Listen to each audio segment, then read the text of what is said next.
Senior صحافی اور anchor Fahad حسین نے میڈیا ہاؤسز کا اخبارات چھاپنے سے خبروں کے چینلز بننے تک کا سفر قریب سے دیکھا ہے۔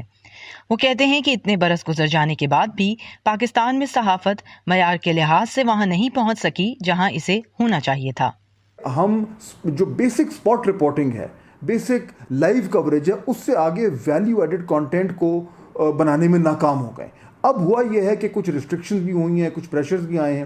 اس کے نتیجے میں، اور فائنینشیل ایشوز بھی آئے ہیں، اس کے نتیجے میں اب مجھے لگتا یوں ہے کہ پاکستانی الیکٹرانک میڈیا میں اس طرح کی گروتھ نہیں ہو رہی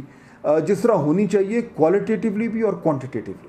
صحافیوں کی تربیت کرنے والے غیر سرکاری ادارے مشل کے سی ای او عامر جہانگیر کہتے ہیں کہ ٹی وی نیوز کانٹینٹ میں آج یکسانیت جھلک رہی ہے۔ آپ پولیٹیکل شوز دیکھیں، سارے جو ہیں وہ پولیٹیکل نیریٹو کے اوپر بات کر رہے ہوتے ہیں۔ ہمارے یہاں اسٹیٹمنٹ بیسڈ جرنلزم بہت زیادہ ہے کہ کسی نے ایک اسٹیٹمنٹ دے دی، اس کے اوپر پورا شو جو ہے وہ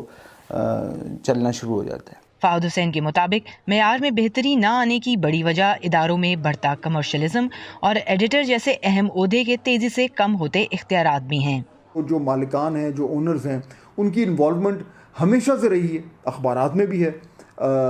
ٹیلی ویژن میں بھی آئی ہے، کچھ زیادہ ہو گئی کیونکہ ٹیلی ویژن میں کمرشل اینگل زیادہ آ گیا،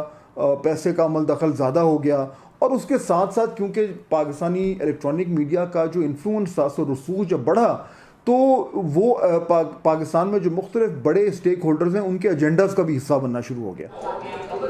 پاکستان کے سرکاری اعداد و شمار کے مطابق اس وقت ملک میں 90 سے زائد سیٹلائٹ چینلز ہیں، جن میں 30 سے زائد صرف خبریں اور حالات حاضرہ پیش کرتے ہیں، جبکہ کم از کم 34 غیر ملکی نشریاتی اداروں کے پاس بھی پاکستان میں اپنی نشریات پیش کرنے کا اختیار ہے۔ ہم نیوز پچھلے چند سالوں میں ابھرنے والا ایک اہم چینل سمجھا جاتا ہے۔ ہم نیٹ ورک کے بانی درید قریشی کہتے ہیں کہ یہ تاثر غلط ہے کہ صحافتی معیار پہلے سے خراب ہوا ہے۔ جب کوشچن مارک آتا ہے نا کسی اونر کے پاس کہ یہ سینٹنس غلط چل گیا، ایک بندہ جو کہ اکیوزڈ ہے for murder, he is not a murderer, تو یہ مسٹیکس اب کریکٹ ہونا شروع ہو گئی ہیں کیونکہ چیکس اینڈ بیلنسز آ گئے۔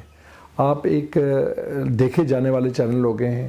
پیمرا بھی کوشچن کرتا ہے، جس کے بارے میں آتی ہے وہ کوشچن کرتا ہے، لیگل جسٹس کوشچن کرتا ہے، تو میں سمجھتا ہوں کہ جرنلزم کی کوالٹی بھی بڑھی ہے ان دی لاسٹ 15 ایئرز۔ درید قریشی کہتے ہیں کہ پاکستان میں صحافتی اقدار سے متعلق صحافیوں کی بہت تربیت ہو رہی ہے، مگر عامر جہانگیر کی نظر میں ابھی مزید کام ہونا باقی ہے۔ جو سٹوری ٹیلنگ ٹیکنیک ہے وہ اس کو چینج کرنا ضروری ہے، کس طرح سے ایک سٹوری ڈیولپ کی جاتی ہے، کس طرح سے بتائی جاتی ہے، تو بہت ضروری ہے کہ جو انسٹیٹیوشنز ہیں وہ خود یہ رسپانسبلٹی لیں کہ وہ کیسے جو ینگ ہیومن ریسورس ہے اس کو کیسے ٹرین کیا جا سکتا۔ سبسڈی اور ان کو موضوعات میں یکسانیت کا مسئلہ ہو یا مختلف نوعیت کے دباؤ، صحافی کہتے ہیں کہ کام بہتر تبھی ہوگا جب ادارے خود اپنا احتساب کریں گے۔ تجربہ کار اور نئے دونوں طرح کے صحافیوں کو مستقل پیشہ وارانہ تربیت دی جائے گی اور اداروں میں کمرشلزم کا عمل دخل کم ہوگا۔